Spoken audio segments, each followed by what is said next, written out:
But I guess the first thing I wanted to ask you, now that you have this brand new book out, which is so exciting, would you compare it at all to Much Too Vulgar? Do you find any Yeah. comparisons at all? Okay, let's dive in. Yes. I will definitely say so. Both this one and Much Too Vulgar, written in first person, that's mostly what I do now. And I think it really helps you get close to the psychological torment going on with our main characters. Because both this book and Much Too Vulgar, you see kind of a descent into madness. You see characters not being able to trust themselves. You see characters doing what they think is right, regardless of what is actually right. So I think being that close to the psychological horror going on makes this book and Much Too Vulgar. They're not twins. I'd say they're like fraternal twins, maybe. Okay, well, speaking of twins, it's about a postpartum mom, and you kind of alluded that's kind of based on your own experiences. Do you want to share about that? So I wrote this when I was about a year postpartum with my son. And when I was writing it, it was enormously cathartic for me because if I ever felt upset about something, if I thought my emotions were getting out of hand, maybe I would write it down. And I said, you know what, that's going to be in the book. And so much of this is based on my real experience that my husband's not allowed to read it. We were actually just talking about that. And he came home and he's like, your mom said I really shouldn't read this book because everybody's going to think I'm a horrible person. It's like, no, no, this character isn't you, which it's not, but it's like, remember, this is from a postpartum mom's perspective. She is an unreliable narrator. She's not getting a lot of sleep. She's completely lost her identity and her autonomy. So everything that you're reading, you have to take with a grain of salt because it's through the lens of somebody who knows that she is not who she used to be. So everything else she sees around her is not how she would normally see it. So yeah, a lot of this was very cathartic and very similar to my real experience. But of course, I never actually met an evil fairy living in the woods. Yeah. Okay, let's talk about this evil fairy because you start off the book with a little quip from Rumpelstiltskin, which is one of my favorite fairy tales. What inspired the fairies? So actually, real experience. My daughter was maybe 1.5, and I started making little fairy doors because I thought it would be fun when we would go on walks around the neighborhood with her in the stroller. We could stop and say, look, there's a fairy door. And I started thinking, wouldn't it be creepy? How can I make this creepy? That's what horror authors do.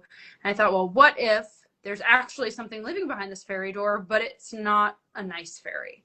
And so from that, I decided I wanted to weave this in with experiences of postpartum depression and everything that comes after, the newborn stage and having a new baby.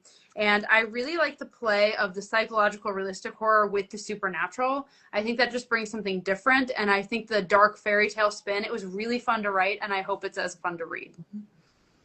Oh, that's so awesome. So, okay, I have to say, I live in an apartment on the third floor, and right outside my window have been these beautiful eucalyptus trees. And so when I first picked up your book, I thought, oh, there could be fairies in there, right? Get the whole imagination going.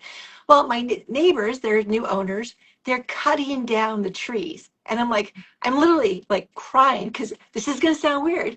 I'm thinking of the fairies, which is weird. Okay, it's like fairy tales, but we're writers and we start imagining. So I'm thinking of your book as I'm hearing these trees being chopped down, and I'm getting like really sad, because I'm thinking, all right, so they're dark. Maybe these fairies are like pissed off because their world's being screwed up by humans.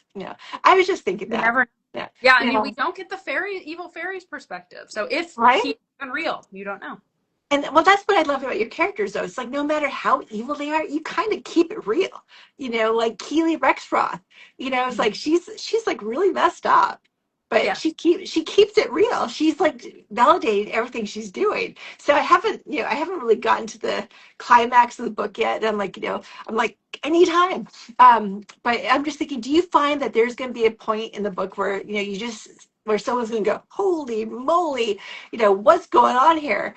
And Yeah, I would say that happens a couple of times in this one. The very last chapter is going to throw you for a loop. I will say that, the epilogue. okay, all right. Well, do you want to give anything away? I really can't give anything away without spoiling the whole thing for you. Okay. But I will say I've had so many moms tell me that this is incredibly cathartic for them to read because I think nobody tells you the truth about what it's like to be the mom of a newborn, really. They just tell you, sleep when the baby sleeps, it's going to be hard, but you'll get through it and it's all great. But I don't know about everybody else, but in the moment, it was so hard for me to go from, okay, I have to take care of myself to I have to take care of myself, but more importantly, I have to take care of this, tiny being who needs me for literally everything. And I think that shift is not talked about enough about how hard that is. And the number of moms who've commented saying, this was so validating. This is what I went through. You captured it so well. That means a lot to me because the more we talk about it, the more we normalize it, people aren't going to just have a baby and then go, why am I the weird one? Why am I feeling this way? Well, what about the relationship too with the dad? Whether you're married or with partnership, where do you share that experience? Because you kind of talk about it in the book, and he comes across as not quite getting it. So, what was your experience like? Well, I will say this again, why my husband's not allowed to read it, because you're supposed to not like the husband in the book. So many people have told me, they hated Cash, absolutely hated him.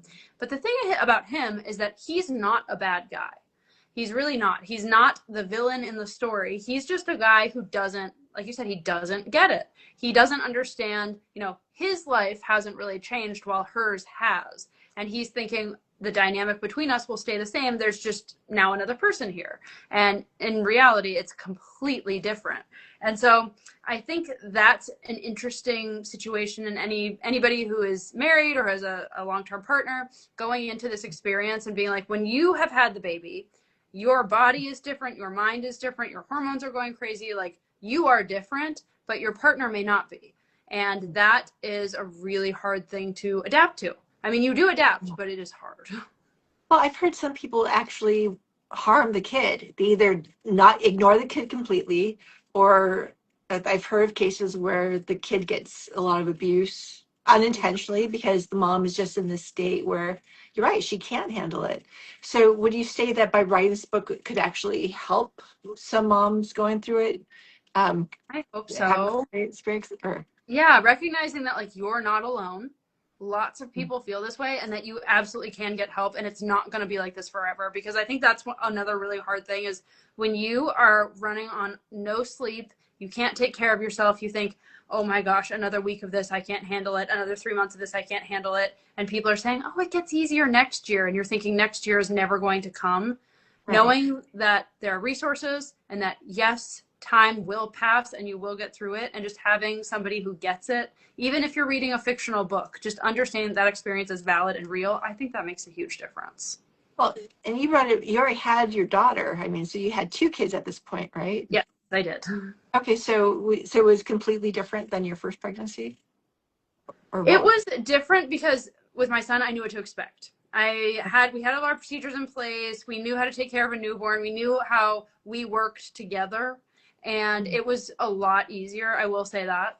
The first time around, like Sadie goes through, I mean, everything changes and you're not prepared for it. And it's Right. almost difficult to be prepared because it's one of those things you don't know what it feels like until you experience it.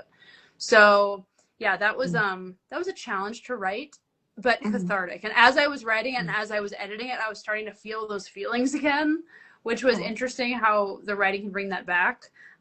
So I'm glad that book is out in the world so that I can be nicer to my family now.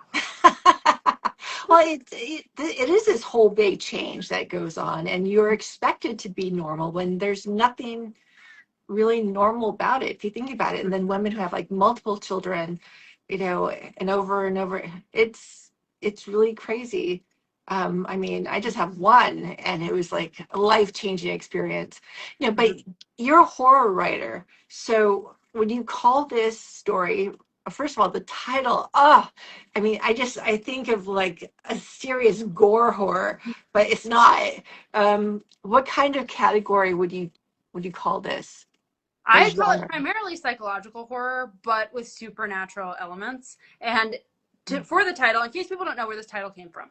So sometimes when I write a book, the title comes first and then the story. The story came, I was looking around for a title, and I wanted something that married the motherhood aspect with the fairy tale aspect. So I was reading this translation of Rumpelstiltskin, and the last line, it's now the epigraph in the book, but the last line says something like, the little man stomped his foot in the ground and ripped himself up the middle in two.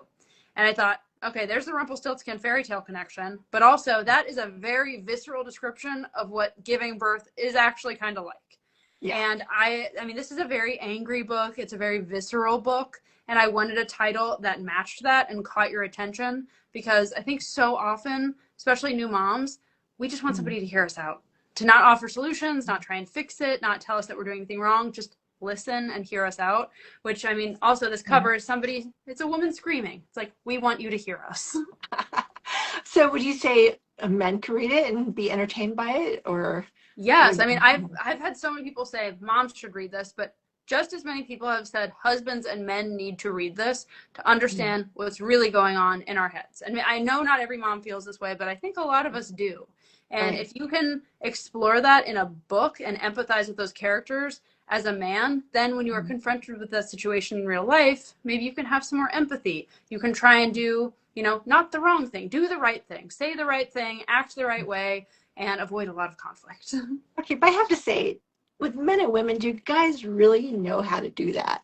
No. It's like, I know that's a different topic altogether, but it's like we love men, but a lot of times they don't really quite know what the right thing to say is.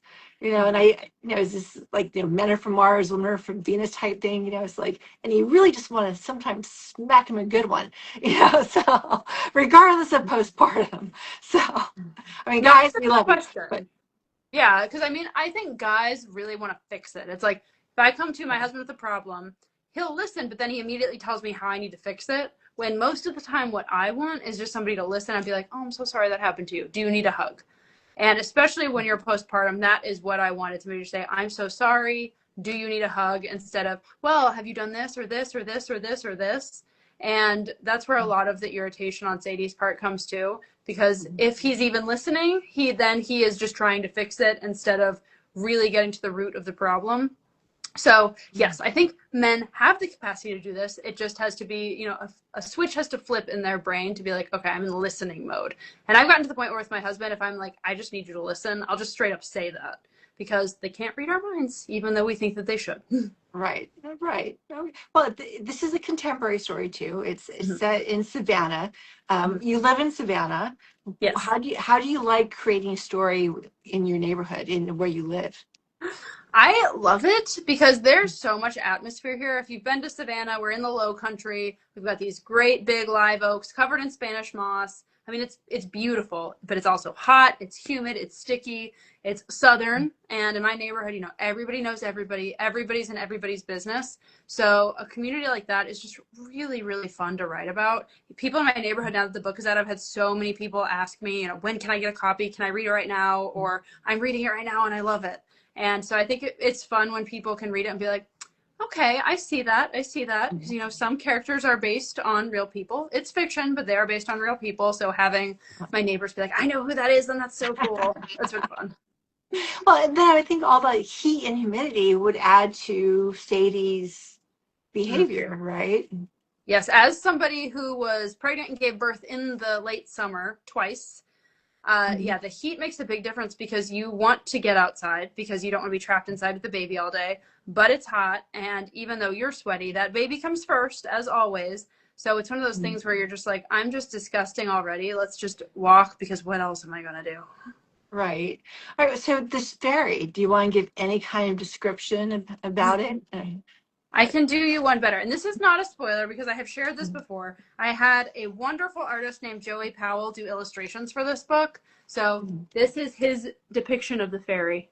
Oh, Mm. wow. That looks really creepy. Very Yeah. creepy, like kind of more like evil little troll. Like he doesn't have wings. He's just really nasty, dirty. Like he's a small, gross little man with dirty chipped fingernails. Everything about him is gross, and I mean, he's evil. You don't want that in your room at night. Oh Mm. gosh. And the baby is about 3 months old in the book, Mhm. right? Yeah. Okay. All right. So then we see Sadie kind of, well, all right, we won't get into that. We won't give anything away. All right, but so what do you think? What do you think of this little fairyland that you came up with? Do you see more of a world there too that you would possibly explore in another story, or? I don't know. Some books, I feel like the story can continue. Like with Much Too Vulgar, I definitely feel that. My next book will be a sequel to Much Too Vulgar. And then Yeah. I have Veritable Household Pet, which takes place in that same universe. This one, I feel, I don't see a sequel coming or like a continuation of that world. I feel like I said all I wanted to say. because it's a book about motherhood, and I feel like I have said what I needed to say. I like the characters, but this was more of a theme-driven book than a character-driven book. Whereas Right. Much Too Vulgar is very much we are driven by Keely as a character, and I want to see what she does next. You know what I mean? So would you say this book, Ripped Up, is in the MTV universe, the Much Too Vulgar universe, or could be in some kind of way? Well, Savannah, well, no, Yeah, well, kind of, sort of. it could be. I mean, I think when you read this book, you'll be like, yes, Viggy wrote that, because there are definitely similarities to Much Too Vulgar, as we talked about in the descent into madness, the psychological horror, the questioning your own sanity. Will those characters ever meet Keely? I don't know. I will never say never. Okay. Do you think maybe, and this is a stretch, maybe like one of Erica's roommates could possibly know Sadie, or could be like one of the yoga moms? I don't know. I'm just It could kind of like trying to happen. trying to It could find a happen. tie in here. Who knows? I mean, I think the Hmm. community of Agua Roja, where Sadie lives, there are a lot of crazy people there, and some of them might just make an appearance in the MTV universe. You never know. I as long as that option's open. I Yeah, kind of like that, right? Having options open is definitely a good thing. Okay, well, all right. So now that this book is out, how do you feel? I feel great. I mean, I've said this before. I think writing a book and publishing a book is almost harder in some ways than being pregnant and giving birth, because being pregnant, like, you just have to exist. Like, the baby grows, you give birth, like, it's going to happen. But I mean, there's a lot that goes into book publishing and writing and getting it right. And now that this is my fifth book, I feel like I, more so than ever before, I have an obligation to the audience that I've built, because I don't want to put anything out that is, less than my absolute best. So this book had a lot of editing that went behind it. I wrote it in 2023, Oh, wow. and yeah, 2023, and now it's 2026. So this was a long time in the making. And yeah, so it's a lot. It's a lot, but I love it. Well, I think people don't realize how much time and effort goes into writing a book because you have life happening, Yeah. and so the dedication to keep going back to it as opposed to just throwing out there when it's not ready, that really says a lot about you and about your integrity for what you're doing. So I think that's really great. Well, And and I've said that it takes so much to get somebody to read your book, but it takes one bad book to lose a reader. So the last thing I want to do is put something out that I am not 100% proud of. And now that this is out, I think it's my favorite cover of all my books. I will say that, and I'm really happy with the response so far. This has been my most highly rated book so far. I know it's only been out for a couple of days, but people are really liking it. It's resonating with people, and that's all I could ever ask for. that's so awesome. Okay, so what do you think about the art, working with an artist, having your book illustrated with a few pictures? What was that experience like? Oh, it was great. Joey Powell is amazing. I mean, I've been following his art for a while, and I knew, since this is a dark fairy tale, I wanted illustrations more than just one, because all of my books have something extra. Usually it's just one illustration or diagram or something like that. But with this one, I wanted them throughout. So I gave him the passages and kind of the idea of what I wanted to focus on, and he brought them to life. And I think it just adds that extra bit of oomph to a book, because, there's a lot that goes into book design too. I mean, all of my chapters have fun little chapter icons, which my book cover designer did those. And I'll show one right here. I think they're super, super fun. It's a tiny little fairy door with a little skull. That's so cool. So there's a lot that you can do with a book to make it fun to read beyond just, the actual text of the book. And so the illustrations really added to that, and I think pumped up the dark fairy tale aspects too. That's so awesome. So, do you still make fairy doors with your daughter or by yourself? I did an incentive for my pre-orders. I said for every 5 pre-orders I get, I will put up one fairy door in my neighborhood. So I put up 6 fairy doors around my neighborhood. My daughter helped me paint them, and we went and we put them out. And every so often we visit them, and she keeps asking me, can she open one? And why isn't there little fairy furniture there yet? And I'm just like, well, the fairies have to find the door first before that can happen. That's so awesome. Okay, does your son have any clue or idea about it, or does he Oh, care? yes, he is interested in them, and my mom had to make up a story because he wanted to go open them. And she said that if you open them, the fairies will put gum in your hair. Don't know why. So that is enough of a deterrent to keep them from messing with Right. them. Okay, I like that. Very cool. All right, so what's your next big project? What's next? So we've talked about this before, but I have a draft of my next book. That's done. And as soon as my kids start back to school, I can get in on editing that one. And Mm. it's a time travel twist on a haunted house story. And I am hoping to put that one out in late March or early April of next year. And then also this fall, I will start writing the book after that, which will be the sequel to Much Too Vulgar. See, this is so great because when we talked months and months ago, we started talking about how you were talking about ripped up the middle in two, and and I just love how seeing it come to completion. And that's what one thing I love about you. When you start something, you finish it and you put it out into the world, and you're like, okay, let's go, let's make it, let's do something new. And I have to say, this is why I'm so excited to work with you on developing Much Too Vulgar into a movie. I mean, it's just so awesome to have someone who's just like so energized and so positive and so creative and wanting to get things done. And Right I, back at right back. and that's so rare to find and so freaking exciting. So I have to say thank you and keep writing because I love your writing and they're so cinematic. And it's like I'm just thinking, oh, all of her books are going to end up movies or series or both. So I putting do that think this out. one for the second movie, I think this one is the way to go. All right, so I will definitely finish reading it sooner than later. I tell you, it's just like I will get it. Well, I ordered an actual hard copy, and I have to say, reading on a phone or on your laptop is not quite the same as holding the It's book in your not. hand, and like turning the page, and like really letting your imagination just go. So people buy books, and so where can people buy your book? Well, if you want a signed and or personalized copy, you can always DM me. And I am about to get in stock all the paperbacks. So anybody who's already pre-ordered, you will get your books next week. And otherwise, you can buy it Amazon, bookshop.org, your local indie bookstore, anywhere books are sold. Awesome. Okay, people, buy your book. I have a Viggy Parhampton collection now. Yes. I'm very excited about that. But I'm so glad to have you on here. So thank you. And we will be back in 2 weeks. And we'll be Woo. talking about something else much too vulgar related. All right. I love this book. All right. And they ripped up the middle. Yes. But this one, guys, got to read the book because the movie is going to happen. It's happening. That's all I can say. So I will talk to you again really soon. Awesome. Thank you so Okay. much. All right, thank you. Mwah. All right. Bye, guys. Bye.